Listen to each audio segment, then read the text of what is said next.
You will own nothing and you will be happy. We kind of laugh at that because we were like, that's what the web says and that'll never happen here. Well, slowly and surely, I'm going to prove to you that it is happening here. And if we don't get a hold on it, especially in our personal lives, we will be in the same boat as the average American majority. Let's jump into why I say that this is actually happening right before your eyes and their plan is falling right into place. So therefore, now you have to be prepared to handle it. Let's jump into it. Today's video starts right now.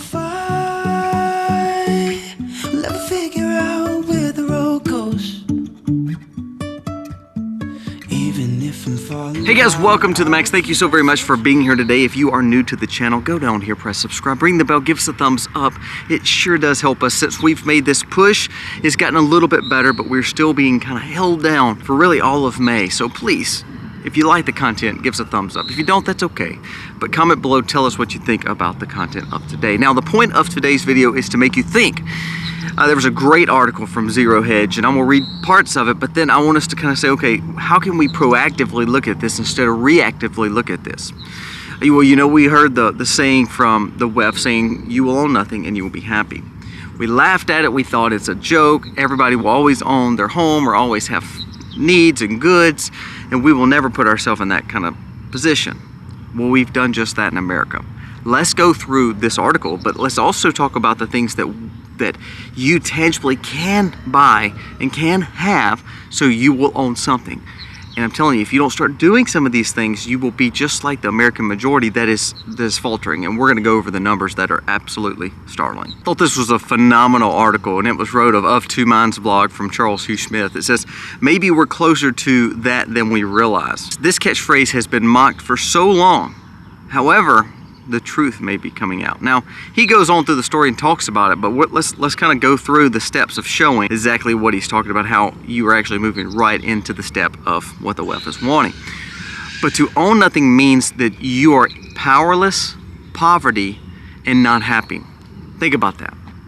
We're in more debt than we've ever been. So it may look like we have things. We have this big home, we have these cars, we have everything sitting in the parking lot. We're using our credit cards, buying our stuff. But remember, if you have no money to pay for it, you're powerless. You are impoverished. You are in poverty, especially when all of a sudden they can call your notes. Do you know in your mortgages, if you look at the fine writing, if banks get in struggles, they can call your loans. Could you handle that? So let's talk about that. If we're powerless, meaning there's more regulations, rules, and governing over us, my gosh, have you seen what we've dealt with since 2020? Secondly, impoverished. If we're in debt up to our eyeballs, from 21, we have went from $300,000 in credit card debt to $1.2 trillion. So $300 billion of credit card debt to $1.2 trillion. That is mind-blowing. Also, phantom debt, meaning buy now, pay later, kind of the same concept that a lot of online retailers are doing. People cannot pay their notes, and they're actually now sitting with 30 and 40% interest on delinquent notes. People are upside down in their cars, their homes, because they overpaid during an inflated cycle and they couldn't afford the interest, and now we're impoverished. Average Americans are carrying $6,000 to $10,000 worth of credit card debt, and average households are not able to have at least $1,000 to $2,000 in emergency fund. Now think about that now. And I'm sorry if I'm stepping on your toes, but $1,000 to $2,000 now wouldn't hardly buy a refrigerator. So if you have something major go down, like your air conditioner go out, you can't do it. So what does that mean? What are people doing? They're saying, especially Gen Z, well look, I mean, it costs too much to own a home now. Why don't we just rent? Rent makes so much sense. I don't have to pay anything. I pay one fee, the landlord pays for it all. You own nothing and be happy. So if you're powerless, we elect people to go to Washington to literally write new bills every day to regulate us. Blows my mind. Secondly, we're in debt up to our eyeballs, so we are very impoverished. And thirdly, because we are so impoverished and because we can't afford our notes and because we're scared to death of having to fix something or pay for something, we say, let's just rent. So then we don't own it. Why are people leasing their cars now? Why are people renting so much? Why are people doing rent-to-own style buildings and office spaces? It's because they do not have the money to pay for it. Now, what about taxes? This is a fun one. This is the one that makes me the maddest. Property taxes. I can own this. It could be debt-free. But do I actually own it? I have to pay property tax on it, and property tax is going up.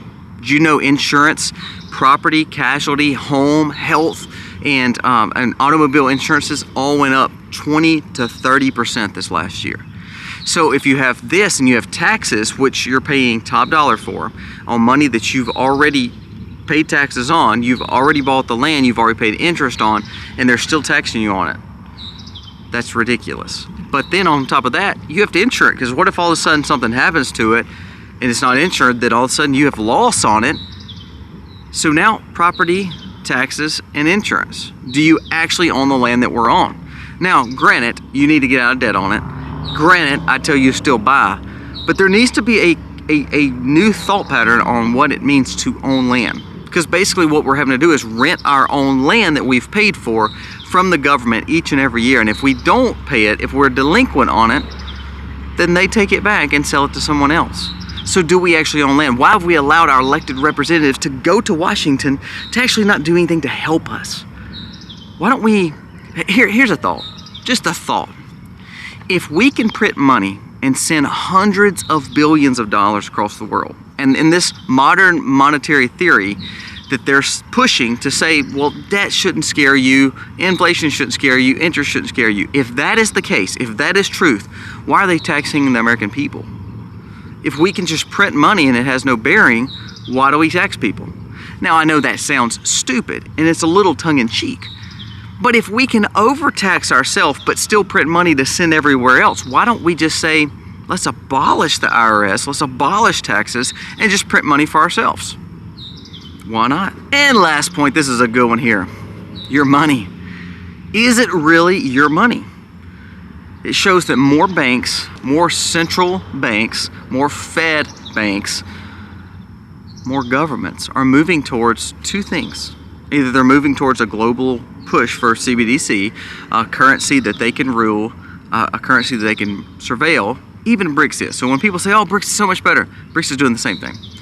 You're either pushing towards a globalist style currency, or you're pushing for what they call a parallel society, such as crypto. Okay, let's just get this out here. If we can't tangibly touch the money that government gives us, and it's not typically it's not actually ours, because basically if they don't give it to us and us to tangibly hold, we tangibly don't own it. If there's no paper trail for it, we do not own that money. And we can only use it for what they tell us that we can use it for. Okay? Crypto. If I can't tangibly have that crypto and it's speculative and it goes up from $0 to $100,000, then back to $50,000, and it's so speculative, how am I going to find wealth in that? Also, if I don't have the grid, do I have any value in that money? So from the private sector and the government sector, you actually are getting sold fake money. Now, that's a bad thing. So when we talk about having piles of money and it's all in crypto, it's all in the stock market, it's all in government treasuries, you actually have nothing, because it all is speculative. Now, after this has been such a depressing video, let's dive a little deeper. What are some things that I should be buying right now? Well, first and foremost, right now states, conservative states especially, are taking sales tax and extra tax off buying gold and silver. You need to buy gold and silver, because gold and silver actually holds worth across the world. Across the world. And it's tangible. Don't buy gold bags. Don't put it in some kind of IRA. That's all good. And I'm not saying don't do those things. Excuse me. I'm sorry. Don't not do those. But what's more important is if you can physically hold the gold. That's tangible worth. Food. Food has went up 22 to 38% is what the average has went up since 21 to 24. Your paycheck has not went up that much. Your stocks have not went up that much. Food is something tangible. If you ever watch the series Alone, Alone is about people who are living in the woods, and typically all of them are survivalists and can do phenomenal. Clay Hayes was one of them. He's a YouTuber now, but all those guys could do so much, but without food, they usually got sick and they called in and left the show. They didn't need a shelter, because most of them built shelter fine. They didn't need a bow and arrow, because most of them had that. They They didn't need the capabilities of being able to do things. They needed food and water. So food and water are tangible. You need to be stockpiling those things. You also need to be looking at survival medicine.